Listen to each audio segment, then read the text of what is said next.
Rolling. ஒவ்வொரு வாட்டி வெளிநாட்டுக்கு டூருக்கு போகும்போதும் அந்த ஊரில் ஏதாவது ஒரு இடத்துல இவரும் இவரது மனைவியும் நின்று கொண்டு ஃபோட்டோ எடுத்து அதை ரிலீஸ் பண்ணுறது தமிழ்நாட்டில். இந்த புகைப்படங்களை அரசின் செய்தி விளம்பரத்துறையே வெளியிடுகிறது. அமெரிக்காவுக்கு போயிருந்தப்போ இதே மாதிரி அமெரிக்காவில் சைக்கிள் ஓட்டுற ஒரு ஃபோட்டோவை ரிலீஸ் பண்ணாங்க. எந்த சைக்கிள் ஓட்டுறதுக்காக அவனை ஓட்டு போட்டு அமெரிக்காவுக்கு அனுப்பணும்? இவங்க ஊரை சுற்றி பார்க்குறதுக்கு மக்கள் வரி பணத்தை எப்படி வீணடித்திருக்கிறார்கள் தெரிகிறதா? தொழில்துறை அமைச்சராக இருக்கக்கூடிய திரு டிஆர்பி ராஜா அவர்கள் வெள்ளை அறிக்கைன்னா அந்த வெள்ளை பேப்பரை தான் தூக்கி காட்டணுன்ட்டு வெள்ளை பேப்பரை தூக்கி காட்டுறாருன்னா எவ்வளவு ஆணவம் இருக்கும் இவர்களுக்கு, யோசித்து பாருங்கள். அவருக்கு புரியுற அளவுக்கு ஒரு ஸ்டேட்மெண்ட், ஒரு வெள்ளை அறிக்கை வச்சிருக்கேன். டிஆர்பி ராஜா அவங்க அப்பா டிஆர் பாலுனால தானே மந்திரி ஆனார், இல்லைன்னா என்ன அவர் கட்சிக்காக உடைச்சா அவர் மந்திரி ஆனார்? ஒத்த ரூபா துபாயிலேருந்து வரல இன்வெஸ்ட்மெண்ட்டு, ஒத்த ரூபா வரல. ஏன்னா அந்த குடும்பத்திலேருந்து யாரை தலைவராக போட்டாலும் ஏற்றுக்கிறதுக்கு ஆயிரக்கணக்கான தொண்டர்கள் கொத்தடிமைகளாக இருக்கும்போது அவர்களுக்கு இந்த எண்ணம் வராமல் போனால்தான் ஆச்சரியம். தமிழ் பெருங்குடி மக்கள் அத்தனை பேருக்கும் வணக்கம். 2026 சட்டப்பேரவை தேர்தல் வரப்போகிறது. அத்தனை கட்சிகளும் உச்சகட்ட பிரச்சாரத்தில் ஈடுபட்டு கொண்டிருக்கின்றன. திமுக என்ற தீய சக்தி எப்படியாவது மீண்டும் ஆட்சிக்கு வந்துவிட வேண்டும் என்பதற்காக எத்தனையோ பொய்களை உங்கள் முன்னால் அள்ளி வீசி கொண்டிருக்கிறது.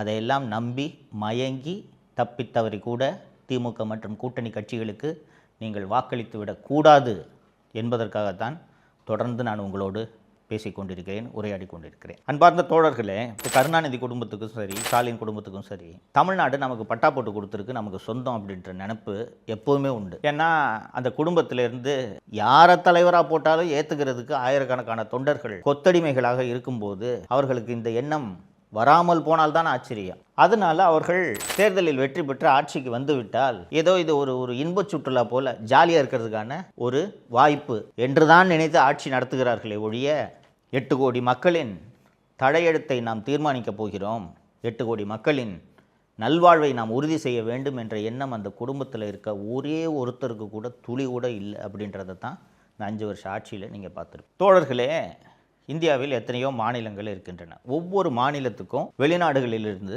பெரிய பெரிய நிறுவனங்கள் வந்து முதலீடுகள் செய்ய வேண்டும் என்ற விருப்பம் உண்டு. அப்படி வெளிநாடுகளிலிருந்து முதலீடுகள் வந்தால் தான் அந்தந்த மாநிலங்களில் வேலைவாய்ப்பு பெருகும், தொழில் வளம் பெருகும், மாநிலம் வளர்ச்சி அடையும். ஒரு 6 மாதத்துக்கு முன்பு உலகின் மிகப்பெரிய நிறுவனமான கூகுள் நிறுவனம் ஆந்திர பிரதேசத்தில் 85,000 கோடி 5 ஆண்டுகளில் முதலீடு செய்ய போவதாக ஆந்திர முதல்வர் திரு சந்திரபாபு நாயுடு அவர்களோடு ஒப்பந்தம் போட்டது. கூகுள் நிறுவனத்தை தொடர்ந்து அமேசான் உள்ளிட்ட பல்வேறு நிறுவனங்களும் ஆந்திராவில் முதலீடு செய்ய போவதாக அறிவித்திருக்கின்றன. கூகுள் நிறுவனத்தின் சிஇஓவாக யார் இருக்கிறார் என்பது உங்கள் அத்தனை பேருக்கும் தெரியும். தமிழர், நம்ம ஊருக்காரர், சுந்தர் பிச்சை. அப்படிப்பட்ட சுந்தர் பிச்சை முதலீடு செய்வதற்கு தமிழகத்தை தேர்ந்தெடுக்காமல் ஏன் ஆந்திராவை தேர்ந்தெடுத்தார்? ஏனென்றால் ஆந்திராவில் முதலீடு செய்வதற்கு ஏற்ற மாதிரியான சூழலை அந்த மாநில அரசு உருவாக்கி வைத்திருக்கிறது. முதலீடுன்றது என்ன? எதற்காக முதலீடு செய்ய போகிறார்கள்? ஒரு முதலாளி ஒரு மாநிலத்தில் சில 100 கோடிகளை, சில 1000 கோடிகளை முதலீடு செய்கிறார் என்றால் நிம்மதியாக தொழில் பண்ணி அதுலேருந்து நமக்கு லாபம் வரணுன்றது தான் அவரோட நோக்கமாக இருக்குமே ஒழிய அந்த மாநிலத்தை வளர்க்கணுன்றது அந்த மாநில அரசின் நோக்கமாக இருக்க வேண்டும். திராவிட மாடல் ஆட்சி பதவிக்கு வந்தவுடன் முதல் ஆண்டிலேயே 2022 துபாய்க்கு முதலீடுகளை வரவேற்பதற்கென்று சுற்றுப்பயணம் போனார்கள். இந்த சுற்றுப்பயணம் போகிறதுக்கு தொழில்துறை செயலர் அல்லது தொழில்துறை அமைச்சர் அனுப்பி வச்சிருந்தாலே அவங்க போய் பார்த்துட்டு முதலீடு எல்லாத்தையும் கொண்டு வந்திருப்பாங்க. நான் ஏற்கனவே ஆந்திர முதலீடு பற்றி சொன்னேன். சந்திரபாபு நாயுடு அமெரிக்காவுக்கு போய் கூகுள் நிறுவனத்தை சந்தித்து சுந்தர் பிச்சையை போய் பார்த்து இங்கே வந்து முதலீடு பண்ணுங்கலாம் கூப்பிடல. அந்த மாநிலம் சிறந்த மாநிலம் என்று அந்த நிறுவனம் தேடி வந்து ஆந்திராவில் முதலீடு செய்தது. ஆனால் திராவிட மாடல் குடும்பம் நாங்கள் போய் முதலீடை வரவேற்கிறோன்னு சொல்லிட்டு எங்கே போனாங்கன்னா துபாய்க்கு போனாங்க. துபாய்க்கு எப்படி போனாங்கன்னா 22 மார்ச் 2022 உதயநிதியும் அவங்க ஃப்ரெண்ட்ஸ் எல்லாம் ஃபஸ்ட்டு போயிட்டாங்க. 23 மார்ச் 2022 அன்று சபரீசன், அண்ணா நகர் கார்த்தி அவங்க ஒரு செட்டு போயிட்டாங்க. அதற்கு பிறகு தனி விமானத்தில் முதல்வர், துர்கா ஸ்டாலின், அதிகாரிகள் எல்லாம் தனி விமானத்தில் பேரம் பேத்தி நண்டு சிண்டு இந்த திமுக குடும்பத்தில் இருக்கிற அத்தனை பேரும் தனி விமானத்தில் துபாய் சென்று இறங்கினார்கள். கிட்டத்தட்ட ஒரு வாரத்திற்கு மேல் துபாயில் ஆட்டம் போட்டது இந்த குடும்பம். வேறு ஒன்றும் இல்லை. அங்கே போய் ஏஆர் ரஹ்மான் ஸ்டுடியோவை பார்க்குறது, புர்ஜ் காலிஃபா டவரில் ஏறி அங்கே நின்றுக்கிட்டு புகைப்படம் எடுத்துக்கொள்வது, அந்த புகைப்படங்களை வெளியிடுவது என்று கிட்டத்தட்ட இன்பச் சுற்றுலா போல இவர்கள் அந்த முதலீட்டு பயணத்தை நடத்தினார்கள். தோழர்களே, உங்கள் எல்லாருக்கும் தோணும், ஏன் ஒரு முதலமைச்சர் தானே, இவருக்கென்று விடுமுறை எடுத்துக்கொள்ளக்கூடாதா, இவர் துபாய் செல்லக்கூடாதா என்ற கேள்வி உங்களுக்கு எழும்.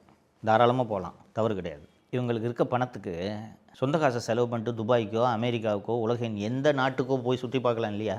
ஆனால் மக்களின் வரி பணத்தில் அரசாங்க காசில் உலகத்தை சுற்றி பார்க்க வேண்டும் என்ற புத்தி இந்த குடும்பத்துக்கு இருக்குதா இல்லையா? அதனால் தான் இதை முக்கியமாக சுட்டி காட்டுகிறேன். போய் துபாய் சுற்றுப்பயணத்தை எல்லாத்தையும் முடிச்சுட்டு வந்தார். வந்து 6100 கோடி முதலீடு துபாயிலிருந்து வரப்போகிறது. Lulu mall, Nobel steel, Kings hospital என்று 3 நிறுவனங்கள் முதலீடு செய்ய போகின்றன என்று வந்து விமான நிலையத்திலேயே அறிவிப்பு வெளியிட்டார் முதல்வர். தோழர்களே, 2026 இருக்கோம். ஒத்த ரூபா துபாயிலேருந்து வரல இன்வெஸ்ட்மெண்ட்டு. ஒத்த ரூபா வரல. 2023 வருஷம் டூர் போகிறாங்க. 23 மே 2023. இந்த டூர் எங்கே தெரியுமா? சிங்கப்பூர் மற்றும் ஜப்பான். கடந்த முறை துபாய்க்கு குடும்பத்தோடு சுற்றுலா போனது கடுமையான விமர்சனத்துக்கு உள்ளான காரணத்தால் இந்த வாட்டி என்ன பண்ணிட்டாருன்னா, பேரம்பேத்தி, கொள்ளு பேரன், கொள்ளு பேத்தி இவங்களெல்லாம் கூட்டிகிட்டு போகல. ஃபஸ்ட்டு மாப்பிள்ளை சபரீசன் தனியாக போயிட்டார், உதயநிதி தனியாக போயிட்டார். திரு ஸ்டாலின் மற்றும் அவரது மனைவி துர்கா ஸ்டாலின் மற்றும் படை பரிவாரங்கள்லாம், உளவுத்துறை ஐஜி செந்தில்வேலன், தினேஷ் எல்லாம் சேர்ந்துக்கிட்டு சிங்கப்பூர் மற்றும் ஜப்பான் நாடுகளுக்கு 23 மே 2023 அன்று சுற்றுப்பயணம் சென்றார்கள். சுற்றுப்பயணம்னா என்ன? முதலீட்டாளர்களை வரவேற்பதற்காக, முதலீடுகளை வரவேற்பதற்காக பயணம் என்று போனார்கள். போயிட்டு வந்து 3000 கோடி ரூபாய் ஜப்பான் மற்றும் சிங்கப்பூரிலிருந்து முதலீடு வரப்போகிறது என்று விமான நிலையத்தில் முதல்வர் அறிவித்தார். தோழர்களே, இதுவரைக்கும் 10 பைசா முதலீடு அங்கிருந்து வரவில்லை. ஐரோப்பாவிலேயே ஒரு நலிவடைந்த பொருளாதாரம் என்று பொருளாதார வல்லுநர்கள் எந்த நாட்டை கூறுகிறார்கள் என்றால் ஸ்பெயின் நாட்டை சொல்லுவார்கள். சரிங்களா? ஸ்பெயினில் பெரிய அளவு தொழில் வளம் எல்லாம் இல்லை. ஐரோப்பாவிலேயே ஒரு ஸ்பெயின் சுற்றுலாவுக்கு நல்ல நாடே ஒழிய இண்டஸ்ட்ரியல் லெவலில் ஜெர்மனி போல் ஸ்பெயின் வந்து ஒரு முதலீடுகளை தொழில் ரீதியாக வளர்ந்த ஒரு நாடு என்று சொல்ல முடியாது. ஸ்பெயினிலிருந்து முதலீடுகளை வரவேற்கப் போகிறேன் என்று 27 ஜனவரி 2024 முதல் 7 பிப்ரவரி 2024 வரை 15 நாட்கள் ஸ்பெயினுக்கு சுற்றுப்பயணம் போகிறார். போயிட்டு வந்து விமான நிலையத்தில் ஒவ்வொரு வாட்டியும் வந்த உடனே இஷ்டத்துக்கு கூசாமல் போய் சொல்கிறது. இந்த வாட்டி எவ்வளோன்னு கேட்டிங்கன்னா 3440 கோடி ரூபாய் முதலீடு ஸ்பெயினிலிருந்து வரப்போகிறது. அந்த முதலீட்டிலிருந்தும் 10 பைசா இது வரைக்கும் வரல. அதற்கு பிறகு ஜனவரி மாதம் 2024 2 டூர், 28 ஆகஸ்ட் 2024 முதல் 12 செப்டம்பர் 2024 வரை எங்கே சுற்றுப்பயணம் சென்றார் என்றால் அமெரிக்காவுக்கு சுற்றுப்பயணம் சென்றார். அமெரிக்காவுக்கு சுற்றுப்பயணம் சென்றார் என்றால் அங்கே போய் முதலீட்டாளர்களை வரவேற்க அப்படின்ட்டு தானே நமக்குலாம் கதை சொல்கிறாங்க. அங்கே போய் என்ன வேலையை பார்த்தாரு தெரியுமா? ஐஃபோன் தயாரிக்கக்கூடிய ஆப்பிள் நிறுவனத்தை போய் சுற்றி பார்க்குறாரு, கூகுள் நிறுவனத்தை சுற்றி பார்க்குறாரு. அமெரிக்காவில் இருக்கக்கூடிய முக்கியமான தொழில் நிறுவனங்கள் எல்லாம் போய் டூரிஸ்ட் மாதிரி போய் சுற்றி பார்த்து விட்டு வந்து விமான நிலையத்தில் 7516 கோடி ரூபாய் முதலீடு அமெரிக்காவிலிருந்து வருகிறது என்று அறிவித்தார். இந்த முதலீட்டிலிருந்தும் 10 பைசா இது வரைக்கும் வரல. இதில் என்ன விசேஷம் கேட்டிங்கன்னா, ஒவ்வொரு வாட்டி வெளிநாட்டுக்கு டூருக்கு போகும்போதும் அந்த ஊரில் ஏதாவது ஒரு இடத்துல இவரும் இவரது மனைவியும் நின்று கொண்டு ஃபோட்டோ எடுத்து அதை ரிலீஸ் பண்ணுறது தமிழ்நாட்டில். இந்த புகைப்படங்களை அரசின் செய்தி விளம்பரத்துறையே வெளியிடுகிறது. அமெரிக்காவுக்கு போயிருந்தப்போ இதே மாதிரி அமெரிக்காவில் சைக்கிள் ஓட்டுற ஒரு ஃபோட்டோவை ரிலீஸ் பண்ணாங்க. இங்கேருந்து சைக்கிள் ஓட்டுறதுக்காக அவனை ஓட்டு போட்டு அமெரிக்காவுக்கு அனுப்பணும்? யோசிச்சு பாருங்கள். இப்படிப்பட்ட ஒரு முதல்வர் தேவையா நமக்கு? அதற்கு பிறகு கடைசி சுற்றுப்பயணம் 30 ஆகஸ்ட் 2025 முதல் 8 செப்டம்பர் 2025 வரை 8 நாட்கள் சுற்றுப்பயணமாக ஜெர்மனி மற்றும் இங்கிலாந்துக்கு சுற்றுப்பயணமாக முதல்வர் அவரது குடும்பத்தோடு, மனைவி திருமதி துர்கா ஸ்டாலின் மற்றும் செந்தில்வேலன் படை பரிவாரங்களோடு சென்றார். இந்த முறை ஐரோப்பிய சுற்றுப்பயணம், இந்த ஜெர்மனி மற்றும் UK சுற்றுப்பயணம் முடிந்த பிறகு வந்து இவர்கள் அறிவித்த முதலீடு எவ்வளவு தெரியுமா? 15000 கோடி ரூபாய்க்கு முதலீடு ஜெர்மனி மற்றும் இங்கிலாந்திலிருந்து வரப்போகிறது என்று அறிவித்தார்கள். இதுக்கு நடுவில் ஒரு தமாசெல்லாம் பண்ணாங்க. ஆக்ஸ்போர்டு பல்கலைக்கழகத்தில் பெரியாரின் படம் நிறுவப்பட்டது என்று ஒரு பெரியாரோட ஃபோட்டோ வச்சு அந்த புகைப்படங்களை எல்லாம் வெளியிட்டார்கள். அந்த ஆக்ஸ்போர்டு பல்கலைக்கழகம் வந்து எல்லாமே இன்டர்நெட்டில் அந்தோட டீட்டெயில்ஸ் எல்லாம் அவைலபிள். ஆக்ஸ்போர்டு பல்கலைக்கழகத்துக்கு உள்ளேயே பல்வேறு கல்லூரிகள் இருக்கின்றன. அந்த பல்வேறு கல்லூரிகளுக்கென்று அரங்கங்கள் தனியாக இருக்கின்றன. ஒரு ஹால் இருக்குன்னு வச்சுக்கோங்களேன். அந்த அரங்கங்களில் உலகில் எந்த அமைப்பை சேர்ந்தவர்கள் வேண்டுமென்றாலும் அந்த அரங்கத்தை வாடகைக்கு எடுத்து லெக்சர் நடத்தலாம். ஃபார் எக்ஸாம்பிள், நீங்கள் ஜெனட்டிக் சயின்ஸில் ஒரு புதிய தியரியை நீங்கள் கண்டுபிடிச்சிருக்கக்கூடிய ஒரு விஞ்ஞானின்னு வச்சுக்கோங்களேன். இந்த ஜெனட்டிக் சயின்ஸ் பற்றி நான் ஒரு பேப்பரை ப்ரெசென்ட் பண்ணுறேன் அப்படின்ட்டு இந்த ஜெனட்டிக் சயின்ஸ் சம்மந்தமாக படிக்கக்கூடிய மாணவர்கள், ஆராய்ச்சியாளர்கள் வந்து இந்த லெக்சரை அட்டென்ட் பண்ணலாம் அப்படின்ட்டு நீங்கள் அந்த ஹாலை வாடகைக்கு எடுத்துக்கலாம். சரிங்களா? அப்போது அந்த ஆக்ஸ்ஃபோர்டு பல்கலைக்கழகத்திலேயே ஜெனட்டிக் சயின்ஸ் பற்றி படிக்கக்கூடிய மாணவர்கள் உங்களோட லெக்சரை, நீங்கள் முக்கியமான ஆளாக இருந்தீங்கன்னா வந்து அந்த லெக்சரை அட்டென்ட் பண்ணுவாங்க. சில லெக்சர்ஸ்க்கெல்லாம் டிக்கெட் கொடுத்து வாங்கணும். ஓகேங்களா? இது போல் ஆக்ஸ்ஃபோர்டு பல்கலைக்கழகத்தில் ஒரு ஹாலை வாடகை எடுத்து ஒரு சாதாரண ஸ்டாண்ட் இருக்கும் தெரியுமா, புகைப்படங்கள்லாம் வைக்கிற மாதிரி, இறந்து போனவங்களுக்கெல்லாம் அஞ்சலி செலுத்துறதுக்கு ஒரு புகைப்படம், ஒரு ட்ரைபாடு மாதிரி வச்சு அதில் ஒரு ஃபோட்டோ வைப்பாங்கல்ல, இது மாதிரி 1500 ரூபாய்க்கு ஒரு பெரியார் ஃபோட்டோவை வாங்கி அந்த ஹாலை வாடகைக்கு எடுத்து அங்கே போய் இவரை கோட்டு சூட்டு போட்டுக்கிட்டு பேசுகிற மாதிரி இவரை பேச வச்சு அதில் ஒரு ஃபோட்டோ வச்சு ஆக்ஸ்ஃபோர்டு பல்கலைக்கழகத்தில் பெரியார் படத்தை முதல்வர் நிறுவினார் என்று இதற்கு ஒரு பொய்யை சொன்னார்கள். இப்படிப்பட்ட ஒரு கேவலமான கட்சியையோ கேவலமான அரசையோ பார்த்துருக்கிறீர்களா? இந்த வேலையை பண்ணுறதுக்கு மக்களோட வரிப்பணம் கோடிக்கணக்கில் செலவிடப்பட்டிருக்கிறது.